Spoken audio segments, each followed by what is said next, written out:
লাখ ডিফাৰেঞ্চত আমি জিকি আছোঁ, কোকৰাঝাৰত 3 লাখ ডিফাৰেঞ্চত জিকি আছোঁ। 4 তাৰিখলৈকে ৰখক, আপোনালোকেতো ৰিজাল্টটো চবে পাব। আৰু মই এনে আগৰ পৰাই এটা স্বভাৱগত মই প্ৰেডিকশ্যনবিলাক বেছি নকৰোঁ আৰু তেনেকুৱা কথাবিলাক বেছি নকওঁ। কিন্তু আজিৰ সময়ত তেনেকুৱা নিৰাশাজনক একো খবৰ নাই, খুব আশাজনক আৰু ভাল খবৰে আছে। সেইকাৰণে 4 তাৰিখলৈকে ৰখক আপোনালোকে। 1 তাৰিখ মানতে ডাঙৰ ডাঙৰ চেনেলবিলাক এক্সিট পল দিয়া আৰম্ভ কৰিব, তেতিয়া আৰু আলোচনা কৰিম আৰু। ছাৰ, দুৰ্গাদাস বৰুৱাই অভিযোগ কৰিছে যে EVM-ত যিমান ভোট পুলিং হৈছিল তাতকৈ সংখ্যা বৃদ্ধি পাইছে। এইটো আৰু ইলেকশ্যন গ'ল আৰু অভিযোগ কিবা কিবিবিলাকৰ একো ভেলু নাই এতিয়া। এইটোতো আৰু EVM-এ ক'ব আৰু বেছি আছে না কম আছে, আমিতো ক'ব নোৱাৰিম। বেচেৰা EVM-ও মেচিনে হয়, গতিকে এতিয়া আৰু এইবিলাক কৈ লাভ নাই আৰু, হয়নে? এতিয়া ইলেকশ্যনৰ আগতে যি ক'লাক আৰু ইলেকশ্যনৰ পিছত আৰু চবে দাদা ভাই মিলি সমাজখন আগুৱাই নিব লাগে, এইটোৱে কথা। যে যি 4 জুন তাৰিখে কোকৰাঝাৰ লোকসভা সমষ্টিক লৈ নিৰ্বাচনৰ ফলাফল আহিব, সেই ফলাফলে নিশ্চিতভাৱে যিখিনি মানুহে ইণ্টেলেকচুৱেলি এতিয়ালৈকে কেলকুলেশ্যন কৰিছে, তেওঁলোকে হয়তো আগতীয়াভাৱে গমেই পাইছে যে এই ফলাফলে কিন্তু বহু মানুহক ছাৰপ্ৰাইজ কৰিব। যে যি ধৰণে মই যদি নিউট্ৰেলি এজন প্ৰেক্টিকেল এনালিষ্ট হিচাপে কথাটো ক'বলৈ যাওঁ, তেতিয়াহ'লে কোকৰাঝাৰ লোকসভা নিৰ্বাচনত কিন্তু প্ৰথমবাৰৰ বাবে মই অনুভৱ কৰোঁ যে BTC গঠন হোৱাৰ পিছত কংগ্ৰেছ বা ভাৰতীয় জাতীয় কংগ্ৰেছ INCৰ পৰা গৰ্জন মুছাহাৰী ডাঙৰীয়াই প্ৰতিদ্বন্দ্বিতা আগবঢ়াইছে। চ' কংগ্ৰেছে প্ৰতিদ্বন্দ্বিতা আগবঢ়োৱাৰ কাৰণে বহুতো এটা ফেক্টৰৰ সাল সলনি হৈ গৈছে ইলেকশ্যনত। যে আজিৰ দিনত কংগ্ৰেছে কিন্তু কমেও 1 লাখত নিয়াৰ এবাউট ভোট তেওঁলোকে লাভ কৰিবলৈ সক্ষম হ'ব।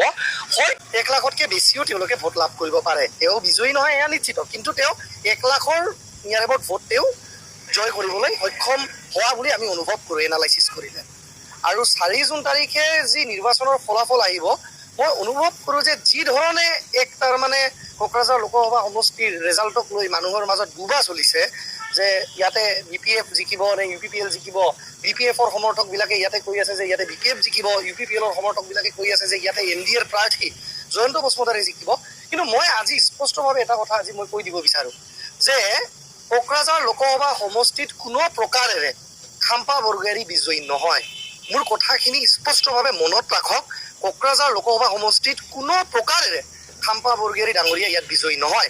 হয়, ইয়াতে যদি BPF-ৰ অন্য প্ৰাৰ্থী থাকিলহেঁতেন, মই ইয়াতে কাৰো নাম ধৰি ক'ব বিচৰা নাই, হয়তো ৰবিৰাম নাৰ্জাৰী হ'ব পাৰে, হয়তো দেৰাচাঁদ বসুমতাৰী ডাঙৰীয়া হ'ব পাৰে, হয়তো প্ৰবীণ বড়ো ডাঙৰীয়া হ'ব পাৰিলেহেঁতেন, হয়তো হাগ্ৰামা মহিলাৰী ডাঙৰীয়া নিজে হ'ব পাৰিলেহেঁতেন, বা হাগ্ৰামা মহিলাৰী ডাঙৰীয়াৰ সহধৰ্মিনী চেউলী ব্ৰহ্ম মহিলাৰী ডাঙৰীয়নীও হ'ব পাৰিলেহেঁতেন।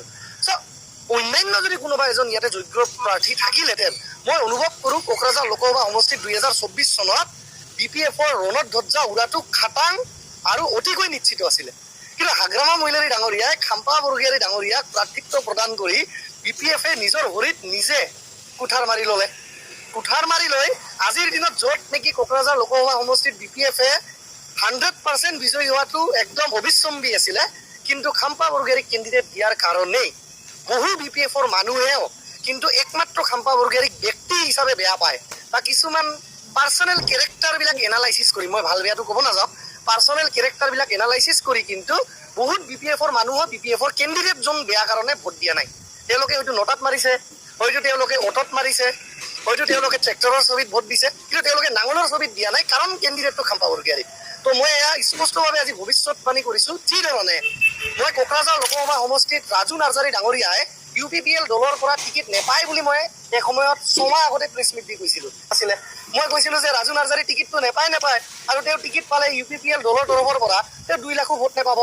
তেতিয়া মোৰ কথা কোনেও বিশ্বাস কৰা নাছিলে যে নাবৰুট নাচৰুট ঘটনা, এটা UPPL দলৰ কেন্দ্ৰীয় সাধাৰণ সম্পাদক চেণ্ট্ৰেল জেনেৰেল ছেক্ৰেটাৰী টিকেট নাপাব, আপুনি কেনেকৈ ক'লে? কিন্তু মোৰ ভৱিষ্যতবাণীয়েতো ফলিয়ালে আজি ৰাজু নাৰ্জাৰী টিকেট নেপালে, আছামবিতে ইয়াতে জয়ন্ত বসুমতাৰী টিকেট পালে। সেইধৰণে মই আজি আৰু এটা ৰাজনৈতিক মানে এষ্ট্ৰলজি বুলি, পলিটিকেল এষ্ট্ৰলজি বুলি ক'ব বিচাৰিছোঁ, পলিটিকেল প্ৰেডিকশ্যন কৰি দিছোঁ উইথ প্ৰপাৰ কেলকুলেশ্যন, যে কোকৰাঝাৰ লোকসভা সমষ্টিত খাম্পা বৰগোহাঞি কোনো প্ৰকাৰেৰে বিজয়ী নহয়। ইয়াতে ত্ৰিকোণ যুঁজ হ'ব স্পষ্টভাৱে। ইয়াতে জয়ন্ত বসুমতাৰী, ইয়াতে GSP আৰু অটো ৰিক্সা, এই 3টা ছবি, টৰ্চ, অটো ৰিক্সা আৰু মানে ট্ৰেক্টৰ, এই 3টা ছবিৰ মাজত ত্ৰিকোণ, এটা ট্ৰাইংগুলাৰ ফাইট হ'ব। আৰু BPF কোনো প্ৰকাৰেৰে ইয়াত জিকিব নোৱাৰে, কাৰণ BPF-ৰ কেণ্ডিডেট চিলেকশ্যন ৰং। খাম্পা বৰগোহাঞিৰ বাহিৰে ইয়াতে যদি কোনোবা XYZ ভাল এজন যোগ্য প্ৰাৰ্থীক দিলেহেঁতেন, মই ক'লো নে যে হাগ্ৰামা মহিলাৰী নিজে খেলিলেহেঁতেন, বা ৰবিৰাম নাৰ্জাৰী ডাঙৰীয়াক দিলেহেঁতেন, বা অন্যান্য যদি ধীৰাচাঁদ বসুমতাৰী ডাঙৰীয়াকো দিলেহেঁতেন মই ভাবোঁ খাম্পা বৰগোহাঞিতকৈ 10,000 বেছি হ'লেও ভোট তেওঁলোকে পালেহেঁতেন।